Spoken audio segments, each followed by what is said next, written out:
tai reikės paieškosim. Tai vis tiek. Dar prieš Danieliui norėjau pasakyti, kad kiekvienas norintis kažką tai pasakyti, pristatyti savo projektą šiandien papildomai, gal renginio pabaigoje arba, nežinau, dar po kelių pranešimų, tai gali čia užsiregistruoti ir tiesiog pagal eilę galėsit pristatyti savo projektus ar iniciatyvas, jeigu ieškot irgi bendraminčių ir norit kažką pasakyti čia susirinkusiems. Tai Danielius, verslo konsultantas, pristatys naują projektą, kurį finansuoja Versli Lietuva, viešo įstaiga atsakinga už verslumo skatinimą ir eksportą Lietuvoje. Ir šau. Tai va, turiu jums gerų žinių, iš tikrųjų. Labai džiugu girdėti, kad turite tiek gražių idėjų. Niekad negalvoju, kad atsiras tie 2 konteineriai tokie. Pats kažkada vaikščiodavau į prekybos centrus pasidžiaugti. Bet matau, kad iš tikrųjų Lietuvoje atsiranda tų idėjų. Žmonės nori kažką tai daryti.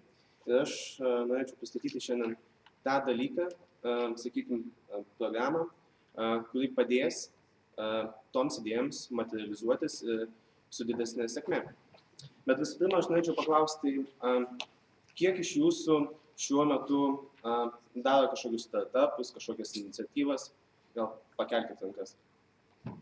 Jėtų.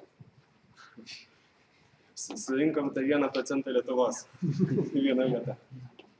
Tai manau, tada mano pranešimas bus jums iš tikrųjų labai vertingas.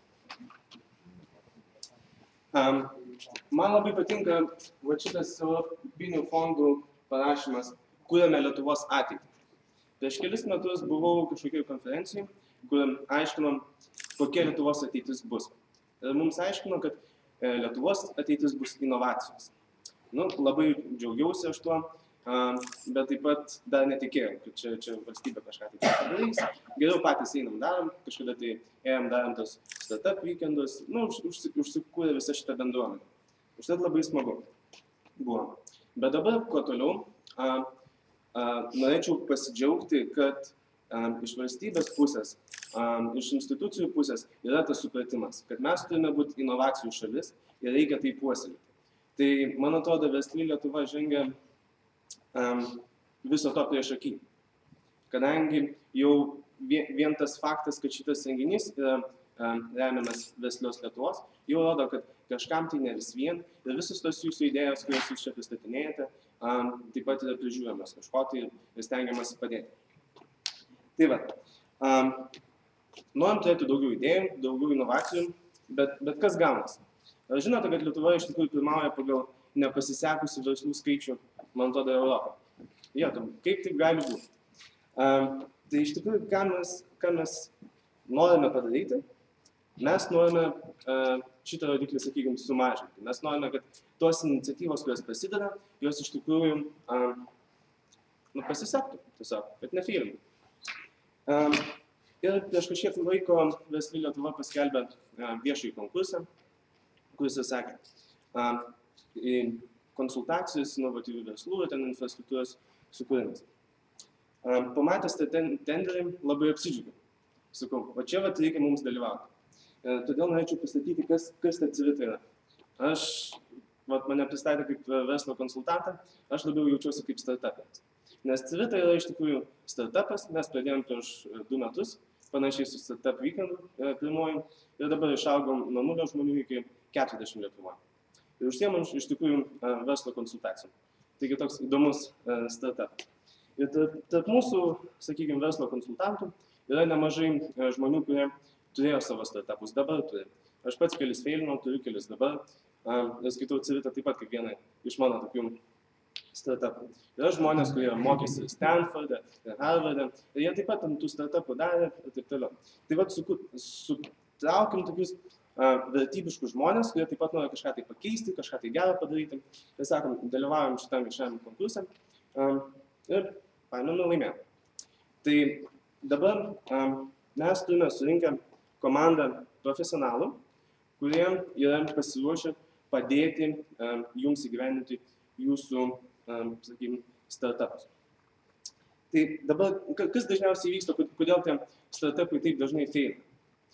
Žmonės, kaip jūs, dažniausiai turi labai gražias idėjas, stengiasi, daro, bet versle dažniausiai viskas prasideda nuo patirties, ar turi tos patirties. Ir dažniausiai, kai darai pirmą kartą, tai tas dalykas prisvyla tiesiog. Tai todėl manome, kad jeigu galime toj stadijai, kai blynas jau pradeda svilti, kažkaip tai pakreipti tą idėją, kad tas blynas neprisviltų, tikimės, kad tie startupai išgyvens. Tai kaip ir sakiau, dažniausiai reikia patirties, vadinasi reikia patarimo, ir dažniausiai reikia palaikymo. Tai jeigu aš jau pradėjau savo startupą, savo idėją, tai kur man dabar eiti, kur daryti, ar man čia reikia iš namų daryti, ar iš garažo. Užtat šita programa, krepšelio programa, suteikia jums du dalykus. Pirmas dalykas yra kvalifikuotas patarimas. Kaip jau sakiau, subūrėme profesionalų komandą, kuri yra pasiruošusi visiems startupams padėti. Yra skiriama Verslios Lietuvos iniciatyva 30 valandų konsultacijų. Tai vadinasi, jūs už nieką nemokate, bet yra suburti iš tikrųjų profesionalai, kurie gali jums patarti. Tiek finansų srityje, tiek kokios strategijos srityje, tiek marketingos srityje. Tai kai jums to patarimo labiausiai reikia, jūs galite kreiptis ir jį gauti. Antras dalykas, ką suteikiame, tai yra infrastruktūra pradžia. Ta infrastruktūra tai yra biuras, iš tikrųjų Gedimino 9 turbūt hube turėsime kaip vieną iš vietų, kur tie startupai galės gauti nemokamai 3 mėnesim vietą, kur jie galės padėti savo verslą. Tai du dalykai. Vienas dalykas yra nemokamas konsultacijas, patarimas, tai čia tie patys mentoriai ir tada office spaces. Tai kaip visas šitas dalykas veikia? Šių metų bėgyje bus tikrai nemažai Verslios Lietuvos renginių, kurių metu bus dalinami tokie voucheriai, krepšeliai, sakykime. Su tuo krepšeliu reikia kreiptis tada į mane ir jeigu jūs atitinkate tam tikrus reikalavimus, reikalavimai visą laiką turi būti inovatyvios įmonės, jūs galite gauti būtent tas 30 valandų konsultacijų nemokamai ir office space nemokamai 3 mėnesiam 3 žmonėm. O inovatyvus verslai, kas tai yra tie patys startupai, visi web, mobile, elektronika, biotech, cleantech ir robotika. Iš tikrųjų, aš manau, kad tai, ko jūs darote internetinėje erdvėje, tai yra startupai. Bet yra viena sąlyga, kaip jūs galite tą krepšelį, sakykime, gauti, yra būtina, kad jūs įregistruotumėt savo verslą. Tai vadinasi, jeigu jau apsisprendėte, pradėjote kažką tai daryti, mes galime ateiti jums, duoti vietą, kur jūs galite dirbti ir galime suteikti patarimą tada, kai jums jo reikia. Ir viskas. Tai aš labai tikiuosi, kad ateinančių mėnesių bėgyje sulauksime jūsų kreipimosi, kad mes galėtume jums padėti su kvalifikuotais ekspertais ir ateitumėt, gautumėt tą vietą. Dėmokau. Aš noriu pagalbinę klausimą. Jūs sakot, reikalinga patirtis. Jūsų ekspertai kokią patirtį turi skirtingos 10-20 metų dirbę? Nes jeigu jie patirtinėja, jie pasiima atsakomybę, kad startupas neteina. Detalizuokit, ką? Gerai. Sakykime, turite bėdą teisininkams. Nežinote, ar galite kažkokį kontentą publishinti internete, tai kažkokį, nežinau, turite teisinį klausimą. Mes turime teisininką, kuris tą teisinį klausimą išspręs. Jūs norite susiplanuoti savo finansus, sakykime. Norite eiti, pitchinti kažkokiam investuotojui, kad gauti daugiau pinigų.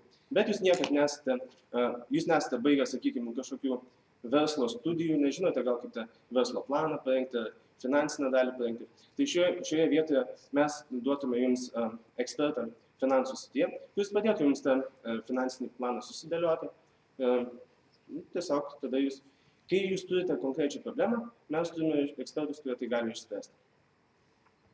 Tiesiog tie žmonės, kurie uždirba duoną iš to.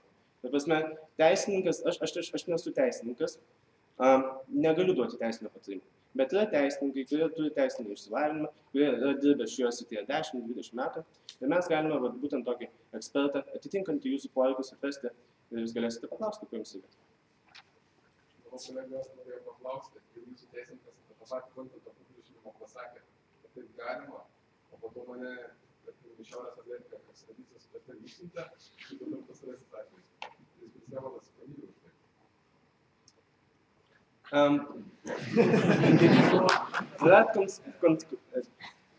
Iš tikrųjų labai įdomu, kaip yra apibrėžiami konsultantai. Konsultantai niekada neprisijama atsakomybės, tai įdomiausias dalykas.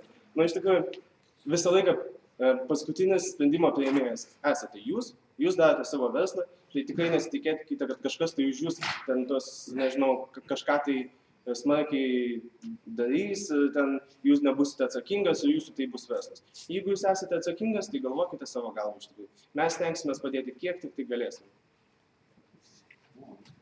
Tai ačiū, Danieliui.